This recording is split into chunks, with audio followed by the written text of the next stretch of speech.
So yun guys, yan for today's video po ay nandito po tayo ngayon sa dagat kasi po kanina po kami po ay natutulog ng asawa ko, siya po ay nagising. Sabi niya po, siya daw po ay mag-isda-isdaan, kaya para siya nawala ay sinilip niya dagat niya siguro kung kalma. Yan. Sabi ko, sige sunod na ako, gawa ng ako ay kagigising ko na parang ako ay natatamad pang bumangon, parang bang naalimpungatan pa ako. Yan, hanapin natin kung nasaan siya. Yun pala siya. Yun. Malayo pala. Hindi ko makita kung siya ay may huli or wala. Nasa kabila pala siya tumawid. Galaw ng camera. Ayun siya guys. Yung nakaputing yun. Hindi natin mabibidyohan kung may huli siya or wala. Kaya pa naman ang dagat yun. Pangin natin ko kasama ko ay video muna tayo. Layo talaga niya. Sa kabila pa po yun. Hindi ko makakatabi ito.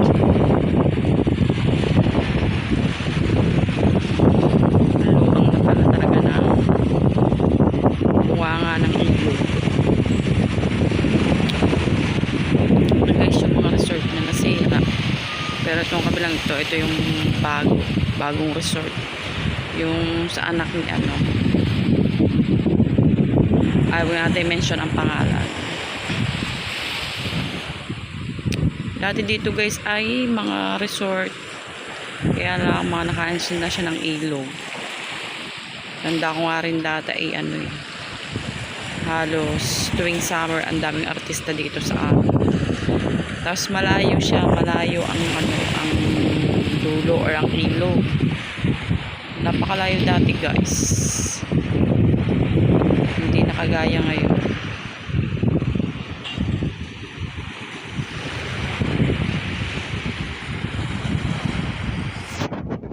Pumunta tayo guys habang inaantay ko ang asawa ko. Tanda ko dati guys pag nangangawid ang asawa ko. Alam niyo, nakakaisang timba siyang maliit yung islang karakatilyo. Ang kilo pa po noon ay 100. Masarap siya kasi masarap din naman ihaw ito. Masarap siya kasi hindi siya malansa. Ayun, binebenta ko iba. Tapos yung iba inuulam namin. Kuha nga ng madami yung sa kapila, ang biyanan kong lalaki. Mahilig yun sa ihaw. Hihingi sila ng pang-ulam, pang-ihaw. Sarap ba na pagbagong huli tapos ihaw. Ang pag-aong pag natikman siya masarap po siyang ihaw. Lalo pag sa bagoong. Pero kung ako pala yung nakasama siguro kayo na sa asawa ko, baka tumawid ako doon. Aywan ko lang din kung hanggang saan ang lalim. Kaya lang baka kung hanggang leeg hindi ako makakano at gawa ng cellphone. Guys, siya ang asawa ko. Hindi ko alam kung siya ipapunta na dito. Pero parang wala din atang huli. Ay, may bit-bit pala Meron nga kahit papaano. Hindi pa siguro siya nakakaikot dito. Doon muna siguro siya nagsimula sa kabila.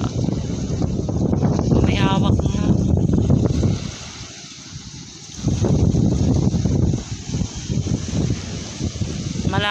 Malayo yan guys, sinungko lang.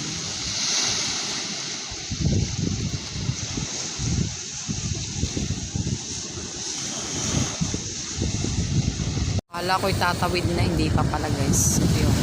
Basta ginaganyan yung may huli yun. Yan, inaayos na ulit niya ang tansi.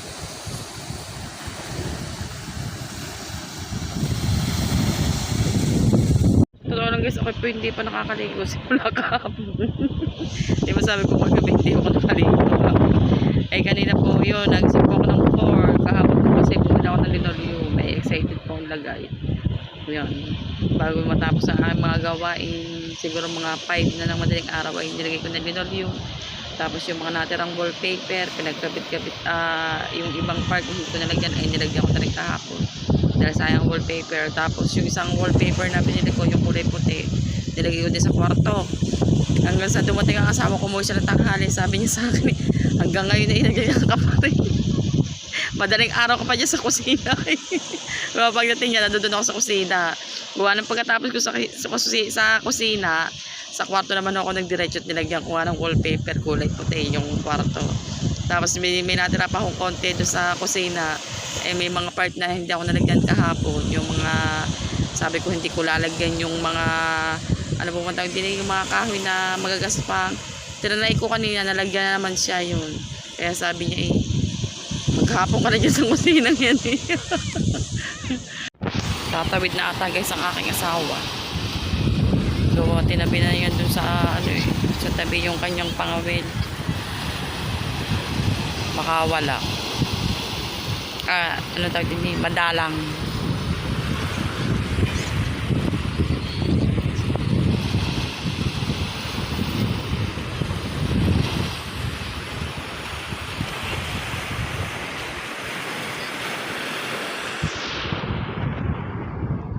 Guys, nandun pa pala asawa ko yan. Ganun siya kalayo pag hindi nakasuma. May nahuli siguro siya kaya tiyatyaga siya doon. May kakwentuhan na siya.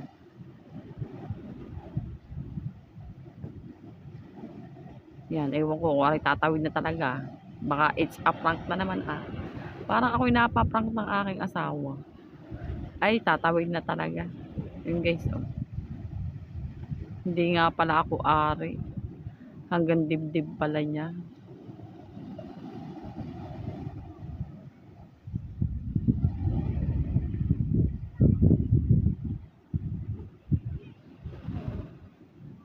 Pag may huli siya guys, pang ulam na din namin yan. Tapos ang hangin pa.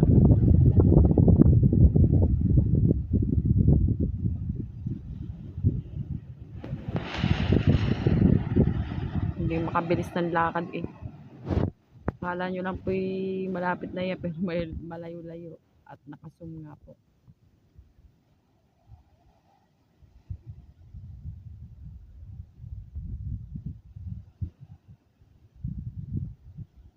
Alala ko tuloy sa Matabungkay Guys, sa Matabungkay pag naglalako nakaganan sila.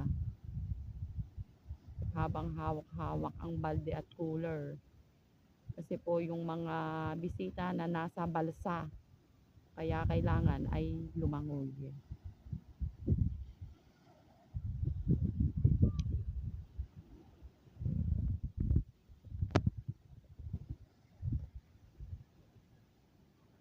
Hindi nga pala ako ari. Hanggang sa part na yan ay hanggang leeg na.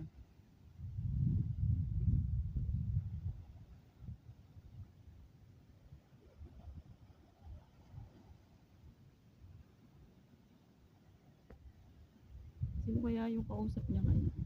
Kanina. Kaya medyo malapit-lapit na.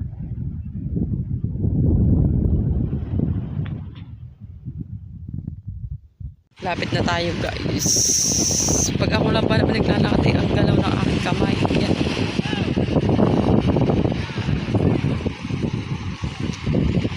Asumpa pala ako.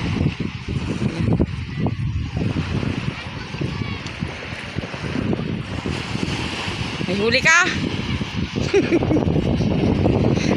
Para nakasabit sa leeg.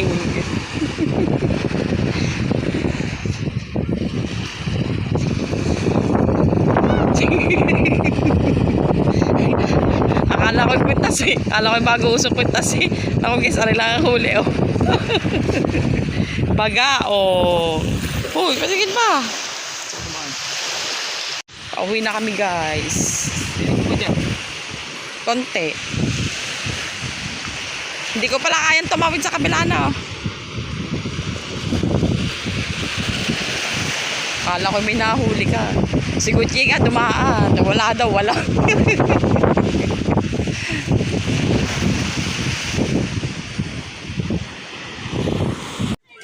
Guys, ganito ang daan. Papunta sa dagat. Papunta sa pabalik. Kaya minsan din na kami makapunta sa dagat. Tapos doon naman sa kabila.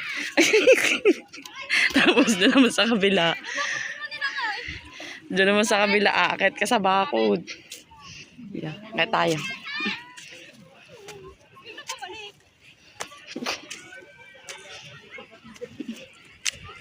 Jojo! ko. Baka mabiglang bumigay sa akin ng ano, sa laki ko, aray ko. Guys, nakauwian tayo ng bahay. Yan. Ang isda ay apat. Yan lang isda, 4 na piraso. Dalawa lang ho kami ni Juju niyan. Ang dalawa na lang ibibili ng ulam, 2 bata. Nilinisin ko muna guys, tapos magsasala ako ng sinaing.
Guys, yung kahapon nung blinag ko siya ay wala pang linoleum.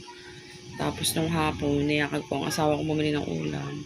Sabi ko, bili tayo ng linoleum kahit 1 yarda lang yun. Nilagyan ko din nga siya kaninang madaling araw. So yun guys, dito ko na po tinatapos ang aking vlog. Yan, ako ay naligo muna. Nakakain na rin at maya-maya po ipapunta na po ng bukan at maglalay po para po sa dagdag na watch. Ayan. Maraming salamat po sa lahat po ng mga sumusuporta, sa lahat po ng mga nanonood. Napakalaking tulong po ng mga ginagawa nyo sa simpleng panonood lang po ay napakalaking tulong na po sa aming lahat. Maraming salamat po sa inyong lahat. Hindi ko na po kayo isa-isahin at kayo po ay madami. Alam niyo na po yung sino-sino po kayo. Maraming salamat po sa walang sawang suporta at pagtulong. Ingat po kayong lahat. Bye-bye po and God bless.